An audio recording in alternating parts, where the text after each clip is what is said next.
Kamu pasti orang yang percaya sama Tuhan. Mau tahu nggak alasan waktu Tuhan yang terbaik? Nonton sebentar kisah ini dan lihat alasannya setelah menonton.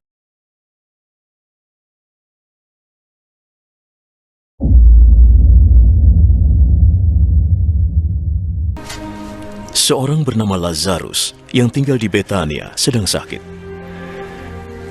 Betania adalah kota di mana Maria dan saudarinya, Marta, tinggal. Maria ini adalah wanita yang menuangkan minyak wangi ke kaki Tuhan dan mengusapnya dengan rambutnya. Yang sakit adalah Lazarus, saudaranya. Kedua saudarinya mengabarkan kepada Yesus, "Tuhan, teman yang engkau kasihi sakit." Ketika Yesus mendengarnya, ia berkata, penyakit yang sedang diderita Lazarus itu tidak akan menyebabkan kematiannya. Ini terjadi supaya nama Allah dimuliakan, dan supaya karena hal itu, anak Allah juga akan diagungkan. Yesus mengasihi Marta, Maria, dan Lazarus.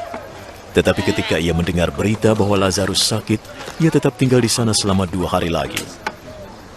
Lalu ia berkata kepada murid-muridnya, "Mari kita pergi ke Yudea." Guru, baru saja orang-orang di sana ingin melemparimu dengan batu. Kenapa kau ingin kembali ke sana? Bukankah siang hari lamanya 12 jam?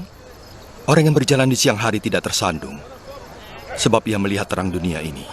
Tapi yang berjalan di malam hari tersandung, sebab tidak ada terang. Sahabat kita Lazarus sudah tidur, tapi aku akan membangunkannya.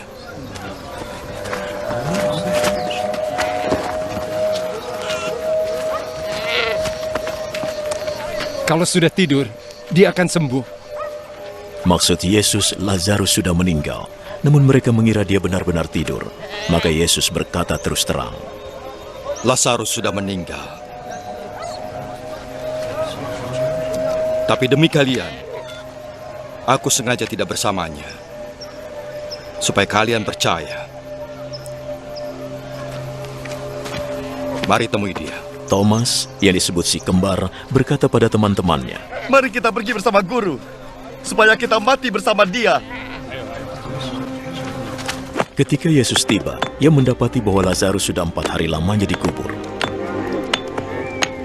Betania kira-kira 3 kilometer dari Yerusalem, dan banyak orang Yudea mengunjungi Marta dan Maria untuk menghibur mereka atas kematian Lazarus.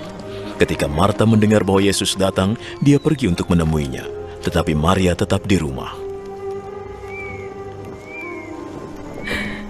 Jika waktu itu engkau di sini, Tuhan, pasti saudaraku tidak akan meninggal. Tapi aku tahu bahwa sekarang pun Allah akan memberi apa saja yang engkau minta. Saudaramu akan hidup kembali. Aku tahu saudaraku akan dibangkitkan pada hari kiamat. Akulah kebangkitan dan hidup. Yang percaya kepadaku akan hidup, walaupun sudah mati.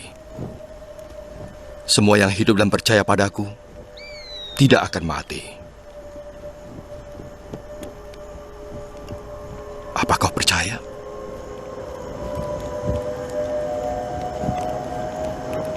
Ya Tuhan, aku percaya bahwa Engkau Mesias, Anak Allah yang akan datang ke dunia ini.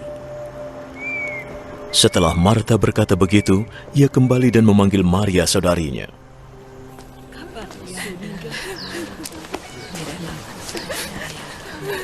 Guru ada di sini. Dia menanyakanmu. Mendengar itu, Maria segera bangun dan keluar menemuinya. Waktu itu Yesus belum masuk ke desa, tetapi masih di tempat Marta menjumpainya. Orang-orang yang saat itu sedang menghibur Maria di rumahnya mengikutinya ketika melihatnya bergegas keluar. Mereka mengira ia akan pergi ke makam untuk menangis di sana.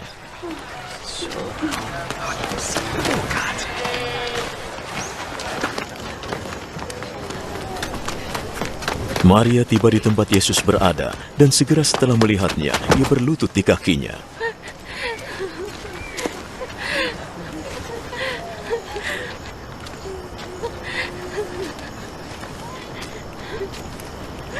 Tuhan,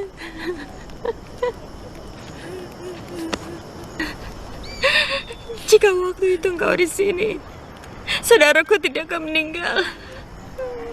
Yesus melihatnya menangis, dan betapa orang-orang yang bersamanya juga menangis.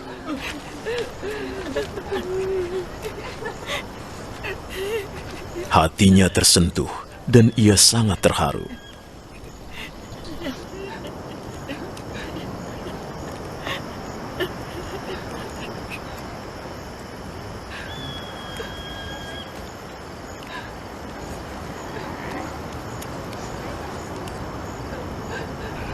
Di mana kalian menguburnya? Ikutlah denganku.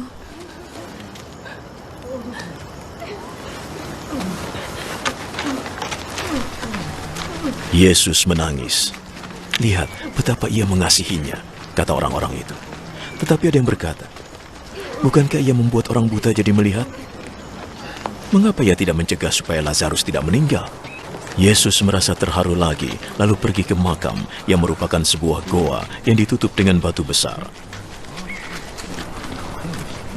Singkirkan batu itu. Pasti baunya busuk sekali. Dia sudah meninggal 4 hari. Bukankah aku berkata bahwa kamu akan melihat kemuliaan Tuhan jika kamu percaya?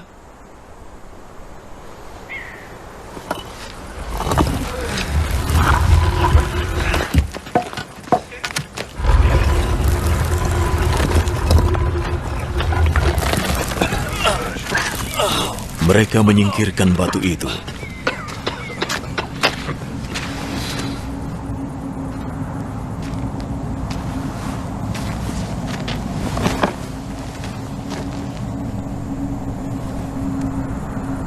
Yesus menengadah. Terima kasih Bapa mau mendengarkan aku. Aku tahu engkau selalu mendengarkan aku. Tapi aku mengatakannya demi orang-orang ini, supaya mereka percaya bahwa engkau mengutusku.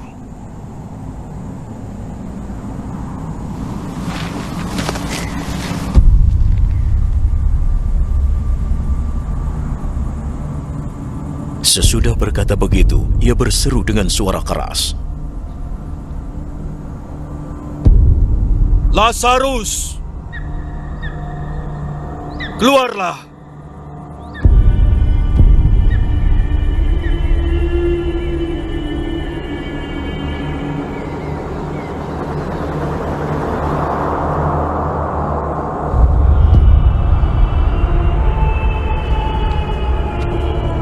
Ia keluar.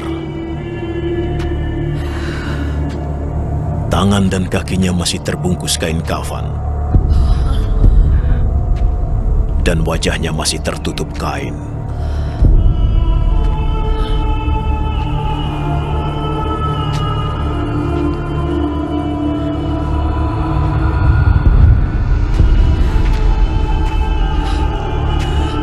Menurutmu di kisah ini, waktu Tuhan itu seperti apa? Pertama, Tuhan selalu bekerja dalam segala sesuatu di hidup kita, tidak mengizinkan sesuatu terjadi tanpa ada maksudnya. Kedua, kuasa Tuhan selalu tersedia bagi yang percaya. Ketiga, hasilnya lebih daripada apa yang kita harapkan. Percayakah kamu?